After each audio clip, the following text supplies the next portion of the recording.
Pessoal, então nossa segunda videoaula do dia é sobre teoria da decisão ou teste de hipótese. O teste de hipótese, ele vem para decidir se uma determinada afirmação sobre um parâmetro populacional é ou não apoiada pelas evidências obtidas pelo conjunto de dados. Então, olha lá, né? Uma afirmação feita sobre um parâmetro é chamada de teste de hipótese estatística. Logo, a teoria da decisão ou o teste de hipótese preocupa-se em construir testes que permitam aceitar ou rejeitar a hipótese estatística a partir da informação numa amostra aleatória. Para decidir se uma hipótese é verdadeira ou falsa, ou seja, se ela deve ser aceita ou rejeitada, considerando uma determinada amostra, precisamos seguir uma série de passos. Vamos ver quais são esses passos. Então, a primeira coisa, quando você for trabalhar com teste de hipótese, você vai definir quem é o seu H0, a sua hipótese de igualdade, e quem é o seu H1, a sua hipótese alternativa. Feito isso, você vai para o passo 2, definir o nível de significância, o seu alfa. Em geral, o alfa vai vir especificado no exercício, não vai caber a vocês decidir quem é esse nível de significância. Em geral, ele vem informado no exercício. Terceiro passo, definir a distribuição amostral que vai ser utilizada. O quarto passo, construir o gráfico da distribuição para definir os limites da região de rejeição e de aceitação desse H0. E por último, tomar a decisão. Então, eu vou fazer um exercício com vocês para vocês entenderem como que é esse passo a passo para a gente montar um teste de hipótese. Antes disso, vamos falar de algumas definições importantes, né? Esse H0, essa hipótese nula, é um valor suposto para um parâmetro. Se os resultados da amostra não forem muito diferentes de H0, ela não poderá ser rejeitada. H0 admite os seguintes símbolos. Então, em geral, quando a gente for fazer as suposições para H0, os símbolos de igual, menor igual, maior igual. Em geral, esses são os símbolos mais utilizados. E a hipótese alternativa H1 é uma hipótese que contraria a hipótese nula, que é complementar de H0. Essa hipótese somente será aceita se os resultados forem muito diferentes de H0. Em geral, admite-se os símbolos de diferente, menor e maior para o H1. Mais para frente vocês vão entender que são esses símbolos, né, para a montagem do teste de hipótese. Então, vamos lá. O primeiro passo, né? Então, nós estamos aqui com um exemplo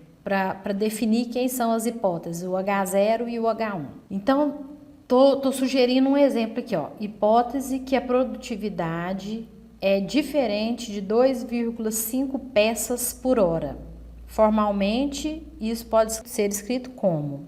Então, H0, a média de produtividade, né? Então, Mi igual a 2,5 peças por hora. H1, né, que é a outra alternativa, Mi igual, diferente de 2,5 peças por hora. Esse símbolo de igual e diferente, depois vocês vão ver, eles vão vir a partir da pergunta que o exercício nos fizer, é que você vai ter um direcionamento de qual símbolo que você vai usar, se é igual, maior igual, menor igual, se é diferente, menor ou maior, tá? Pela pergunta do exercício, mais ou menos que ele te direciona para esses símbolos. Feito o primeiro passo, então a hipótese nula, o H0 e o H1, vocês vão verem lá que toda vez que a gente opta pelo diferente, o nosso gráfico ele vai ser bilateral, né? Nós vamos ter duas áreas de rejeição de H0.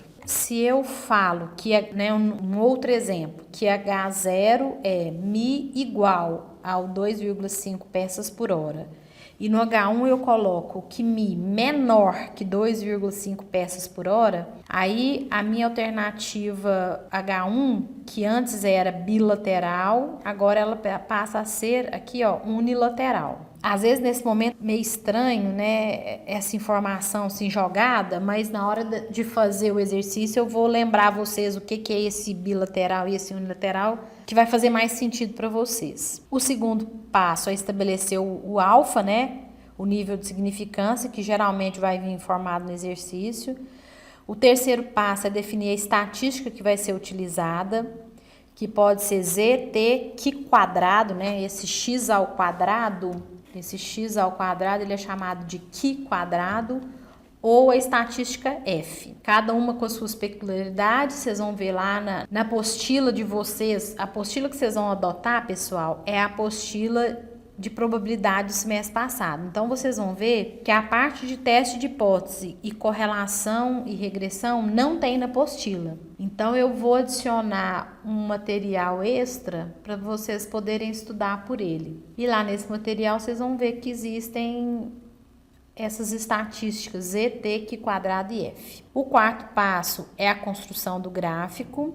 O gráfico ele sempre será construído a partir do H1. Aqui como que a gente constrói o gráfico? Lembra que eu falei para vocês, ó? Como o meu gráfico sempre será baseado no H1, nesse momento o H0 para mim não vai influenciar na construção do meu gráfico. Como o sinal é de maior, então ela é unilateral, ó. Maior, então eu vou colorir. Eu tenho essa curva aqui, né? E aí eu vou colorir o meu gráfico na parte direita. Quando eu tiver o sinal de menor, eu vou colorir o meu gráfico na parte esquerda dele. Ele continua sendo unilateral à esquerda, com o sinal de maior, unilateral à direita.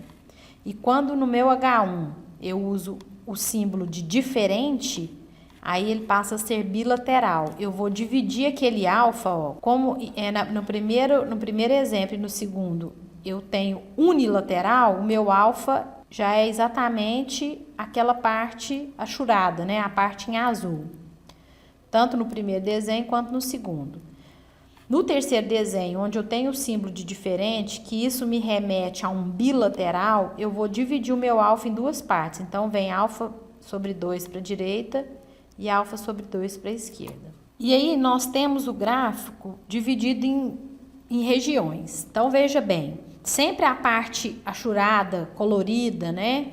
No nosso caso aqui, colorida de azul, ela é a região de rejeição de H0. Então, aqui, ó, é a área de rejeição de H0 e aqui é a área de rejeição de H0. E a parte onde não foi colorida, onde não foi achurada, é a parte de aceitação de H0. E o quinto passo, depois de fazer o gráfico, ver se o valor da estatística calculada pertence à região de aceitação de H0, né? RAH0, então região de aceitação de H0, ou se ela pertence à região de rejeição de H0 e tomar a nossa decisão final para encerrar o exercício. Vejamos aqui, eu vou falar sobre 2 testes de hipótese que podem ser realizados. O primeiro é o teste de hipótese para a média, quando a variância é conhecida. Esse sigma quadrado, ele é sobre a variância populacional. Essa média, lembra no slide anterior que eu chamava média de x barra? Então, quando eu chamo a média de x barra é porque é a média da amostra. E quando eu chamo a média de μ, é porque é a média da população. Então, elas têm símbolos diferentes quando eu falo de coisas diferentes. Então, no slide anterior, a média da amostra era x barra e a variância da amostra era S ao quadrado. Agora, a média da população a gente chama de μ e a variância da população a gente chama de sigma ao quadrado. Então, o teste de hipótese para a média, quando o sigma é conhecido, nós podemos estabelecer uma dessas opções aí, né? Pode variar? Pode. Essas aqui são algumas das sugestões que podem acontecer. Então, o H0 ser μ igual a um valor e o H1 ser μ diferente de um valor. O H0 ser μ maior igual a um valor e o H1 ser μ menor que um valor, e assim por diante a gente pode fazer as combinações desses H0 com esses H1s. Toda vez que a gente for fazer um teste de hipótese para a média e a minha variância for conhecida, a estatística utilizada será a estatística Z. E aí essa fórmula aí, x barra menos μ0 dividido por sigma sobre raiz de n, é a fórmula que nós vamos utilizar. Então, fiquem bem atentos. O que define a estatística?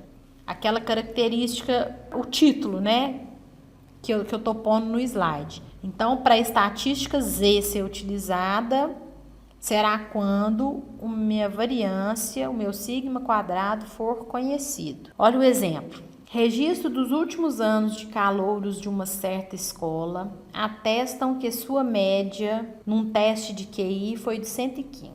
Para saber se uma nova turma de calouros é típica dessa escola, retirou-se uma amostra aleatória de 50 alunos desta nova classe, encontrando-se uma média de 118 e desvio padrão populacional de 20, ou seja, ele me deu o desvio padrão populacional. Então, se o meu sigma é conhecido, porque desvio padrão populacional é sigma. Se o meu sigma é conhecido, o meu sigma ao quadrado também será, né? Que basta eu elevar o 20 ao quadrado, eu vou ter o sigma ao quadrado. Com uma confiança de 95%, então olha aí, a partir disso eu consigo achar o meu alfa. Lembra que eu falei que o alfa em geral será dado no exercício? Então, a partir desse nível de confiança, esses 95%, eu consigo achar o meu alfa. Então, com um nível de confiança de 95%, teste a hipótese de que esta nova turma apresenta a mesma característica das classes precedentes com relação ao QI. Beleza, então, para a gente resolver o exercício, nós vamos seguir aquele passo a passo que eu mostrei nos slides anteriores. O primeiro passo é estabelecer quem é o meu H0 e quem é o meu H1. Então, vamos voltar aqui só um minutinho. Olha lá a pergunta dele. Com uma confiança de 95%, teste a hipótese de que a nova turma apresenta a mesma característica das precedentes. Qual era a característica das classes precedentes? Então, vamos lá para a primeira frase. Registro dos últimos anos de calouros de uma certa escola atestam que sua média num teste de QI foi de 115. Essa informação é que são das classes precedentes. Então, é baseado nesses 115 que eu vou formular meu H0. Então, eu botei que meu H0 é ter uma média igual a 115 e se a nova classe não seguir o mesmo padrão, a minha média será diferente de 115. Aí eu vou estar respondendo a pergunta dele. Ele perguntou, segue o mesmo padrão? Se eu aceitar H0, Mi vai ser igual a 115, então sim, segue o mesmo padrão. Se eu rejeitar H0, quando eu rejeito H0, consequentemente eu estou aceitando H1.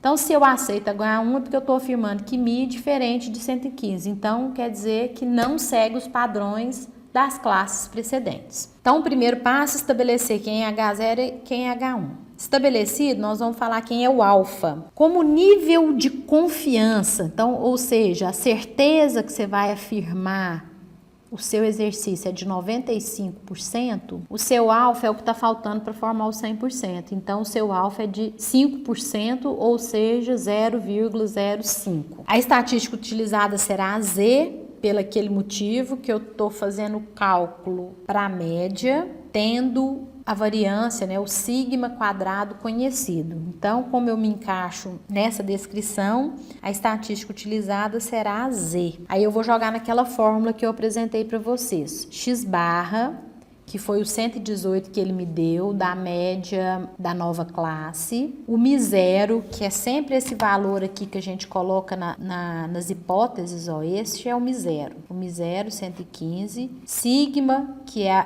o desvio padrão populacional que o exercício me deu, dividido por raiz de 50, que 50 é o tamanho da amostra que nós estamos realizando o nosso estudo. Feito isso, consegui achar que o meu Z calculado, por isso que eu coloco ZC. Então, o meu Z calculado igual a 1,06. Calculado o valor dessa estatística, nós vamos montar o nosso gráfico. Como que eu monto esse gráfico? Lembra que eu falei que o meu gráfico vai ser baseado no símbolo do H1? Então, como o meu H1 é diferente, então o meu desenho será bilateral. Então, eu vou fazer essa curva aqui, não ficou muito boa não, ela não pode encostar a curva, ela vem aproximando, mas ela não encosta na base aqui, tá? Só que eu não consegui fazer o desenho. Então foi mais ou menos, foi o que eu dei conta. Vocês vão ver lá, qualquer lugar que vocês entrarem, se vocês procurarem na internet ou mesmo no material que eu deixar para vocês, vocês vão ver que essa parte ela é uma curva e ela vai se aproximando da reta da base lá, vai se aproximando, mas nunca toca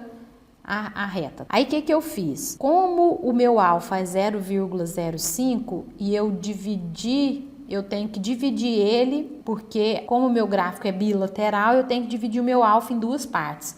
Então, uma parte vermelha da esquerda, o meu alfa de 0,025 e a parte vermelha da direita com alfa 0,025. Sempre essa parte colorida, que nesse caso está em vermelho no nosso exercício, é a região de rejeição de H0. Por isso que eu chamo de RRH0. E a parte em branca, onde está o 0,475, é a região de aceitação de H0. Por que é 0,475?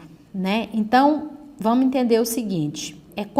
Isso aqui é como se fosse um cálculo de área. E a área total é 1 ou 100%. Então, vamos trabalhar com 1. Então, a área total é 1. Metade. Então, aqui, ó. Metade da minha curva, se o todo é 1, metade dela vale meio. Se aqui eu falei que vale 0,025, essa parte em branco para completar o meio, 0,475. Aqui é a mesma coisa, né? Aqui é a metade da minha curva, ela vale 0,5, meio. Se aqui vale 0,025, aqui vale 0,475. Agora, pessoal, o que eu preciso? Eu preciso saber se esse Z calculado aqui, esse ZC, ele vai cair na região de aceitação de H0, se ele vai cair em algum ponto aqui onde está branco, ou se esse 1,6 cai aqui nessa parte vermelha ou na de cá. Se o meu Z calculado cair aqui na parte vermelha, ou da esquerda ou da direita, quer dizer que eu estou caindo na região de rejeição de H0. Então, eu vou rejeitar H0, por consequência, eu aceito H1, então eu vou falar que essa nova turma é diferente das precedentes. Se o meu ZC, o meu Z calculado, cair aqui nas partes brancas, ela vai cair na região de aceitação de H0. Então, se eu aceito H0, eu aceito que mi igual a 115 e aí eu concluo que a minha nova turma é igual às turmas precedentes. Então, vejam bem que essa reta aqui, ó, esse ponto aqui, ó, é o que limita a parte vermelha da parte branca. E quanto que vale esse ponto que delimita a parte vermelha da branca? Para isso, nós vamos lá na tabela Z. Então, nós vamos pegar a tabela Z e lembra que essa minha parte aqui, ó, da metade até o pontinho que delimita o vermelho do branco tinha 0,475. Então, no meio dessa tabela, eu vou procurar o 0,475. Só que a tabela não dá o 0, ela só me dá os valores depois da vírgula. Então, na verdade, eu vou procurar o 475. 3, 4, 2... 4, 5, aqui ó, 4750, né? Então, é esse número aqui que eu tô procurando, tá? 0,475. Esse número, ele é a tabela Z, e a gente olha da seguinte forma. Então, eu venho aqui, ó, 1,96, 1,96. Então, a gente vem aqui, ó, esse ponto que delimita a parte de região de rejeição e de aceitação é o 1,96. Aqui negativo, porque aqui é o meu ponto zero, né? Então, daqui para trás, dessa linha para a esquerda, nós temos valores negativos e daqui para frente nós assumimos com valores positivos. Então, o meu Z de 0,025, que é a mesma coisa de procurar o 0,475 lá na tabela, me mostrou que esse ponto que delimita a parte de região com a parte de região de aceitação com a região de rejeição é o menos 1,96 e 1,96. Pronto. Montado o meu gráfico, pessoal, eu vou ver onde o meu ZC pertence ao gráfico. Então, se eu tenho que é 1,6, 1,6 está por aqui assim, ó. Olha lá, ó. Olha o meu ZC aqui, ó. Então, aonde que o meu ZC caiu? O meu Z calculado caiu? Ele caiu na parte branca, que é a região de aceitação de H0. Então, eu vou aceitar o que eu coloquei lá no meu H0, que é Mi ser igual a 115. E agora eu vou fazer a minha conclusão. Como ZC, né? Como Z calculado pertence à região de aceitação de H0, podemos afirmar com 95% de certeza que a nova turma apresenta a mesma característica das classes anteriores, ok? Agora eu vou apresentar um outro teste de hipótese, que é quando eu estou testando a hipótese para a média novamente, né? O exercício anterior nós testamos a hipótese para a média, só que lá no exercício anterior a minha variância era conhecida, e agora o teste para a média quando a variância é desconhecida. Para isso, quando nós estivermos testando a média para uma variância desconhecida, a estatística utilizada será a T, e a fórmula dela é essa aí apresentada para vocês. Vamos para o exercício para a gente poder entender. O tempo médio gasto para profissionais da área de ciências contábeis realizarem um determinado procedimento tem sido de 50 minutos. Um novo procedimento está sendo implantado. Neste novo procedimento, retirou-se uma amostra de 12 pessoas com um tempo médio de 42 minutos e desvio padrão de 11,9 minutos. Teste a hipótese de que a média populacional no novo procedimento é menor do que 50. Considere o nível de significância de 5%. Então, vamos lá, pessoal. Primeira coisa que nós temos que fazer, montar o nosso H0 e o nosso H1. Então, eu tenho que achar aqui um direcionamento nesse exercício, nesse exemplo, que me direcione quem será o meu H0 e quem será o meu H1. Veja bem que ele fala assim, ó. Olha aqui, ó. Teste a hipótese que a média populacional do novo procedimento é menor do que 50. Quando eu só uso o sinal de menor no H1, então o que eu posso fazer? Eu posso fazer o seguinte, falar que o meu H0, a minha média é igual a 50, que aí vai condizer com o começo lá do exercício. Ó, o tempo médio gasto para profissionais da área contábil realizar um determinado procedimento tem sido de 50 minutos. Então, eu vou testar no H0 que essa média é de 50 minutos, seguindo o padrão que tem sido corriqueiro para eles lá, contra o teste que ele me pediu para avaliar. Teste a hipótese de que a média populacional é menor do que 50. Beleza. Outra coisa que eu preciso que vocês percebam, olha lá, um novo procedimento está sendo implantado. Retirou-se uma amostra de 12 pessoas, então 12 é o meu N. E aí o que a gente entende? Toma muito cuidado que nós temos que fazer a interpretação de texto para a gente poder entender o exercício e fazer ele direitinho, né? Então, olha só, uma amostra de 12 pessoas com um tempo médio de 42 minutos, então quer dizer que esse tempo médio foi obtido através dessas 12 pessoas e desvio padrão de 11,9, que também veio a partir dessas 12 pessoas. Então, tanto o 42 como o 11,9 são medidas amostrais. Então, o 42 é uma média amostral e o 11,9 é um desvio padrão amostral. Como nós não temos a informação de um desvio padrão populacional ou uma variância populacional, o teste a ser utilizado será o teste T. Então, nós vamos resolver o exercício agora, para resolução do exercício, né? Estabeleci meu H0 e o meu H1, né? Então, estou falando que no H0, Mi igual a 50, mantém-se o tempo, né, de 50 minutos. E no H1 eu vou testar Mi menor que 50, né? Pelo enunciado do exercício, a gente viu que o teste a ser testado é dessa forma, né? O H0 Mi igual a 50 e o H1 Mi menor do que 50. O nível de significância, o alfa, foi falado lá no exercício, 5%. Aí, então, alfa de 0,05.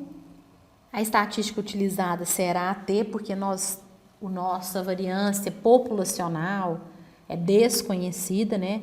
A variância que ele deu lá, né, ou o desvio padrão, que de um eu consigo achar o outro, é amostral, né? Então, como eu não tenho informações sobre a variância ou do desvio padrão populacional, a estatística utilizada será a T.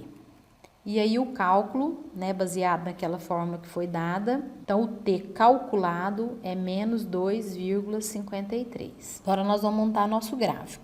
Lembra que eu falei que o gráfico será unilateral ou bilateral, dependendo do sinal utilizado lá no H1? Então, nesse caso, nós utilizamos o sinal de menor. Então, o nosso gráfico aqui será unilateral à esquerda, por causa do sinal de menor. Então, a parte vermelha é região de rejeição de H0, 0,05.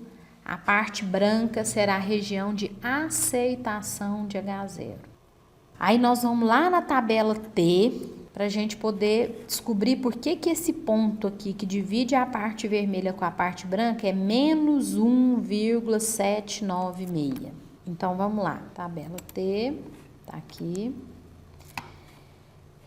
GL é grau de liberdade. O que é o grau de liberdade? O grau de liberdade ele vai ser baseado no nosso N. Lá no exercício ele falou que foi tomada uma amostra de 12 pessoas. Então, meu grau de liberdade sempre será N menos 1. Então, se a minha amostra era de 12, o meu grau de liberdade que eu vou olhar é 11. E como o meu alfa é de 0,05, eu vou pegar aqui, ó, 11 com 0,05, ó, 0,05 e 11. O encontro dessas duas informações, 1,796. Então, tá lá, ó, 1,796. Negativo aqui, né? Porque ele caiu na parte negativa do meu gráfico. Do centro da minha curva para a direita, sempre positivo. Do centro da minha curva para a esquerda, sempre negativo. E agora eu vou ver aonde que vai cair o meu T calculado. Meu T calculado é menos 2,53. Nesse gráfico, aonde que cai o menos 2,53? Então, ele vai cair ali naquela parte vermelha, ó, né? Aqui mais ou menos. Então, meu T calculado caiu na parte vermelha, que é a região de rejeição de H0. Então, se eu rejeito H0, por consequência, eu aceito H1. E aí eu concluo, como T calculado pertence à região de rejeição de H0, podemos afirmar com 95% de certeza que no novo procedimento o tempo gasto será menor que 50 minutos. Então aqui nós encerramos a videoaula do teste de hipótese. Vou deixar alguns exercícios para vocês resolverem e depois nós passaremos para a última videoaula, que será correlação e regressão.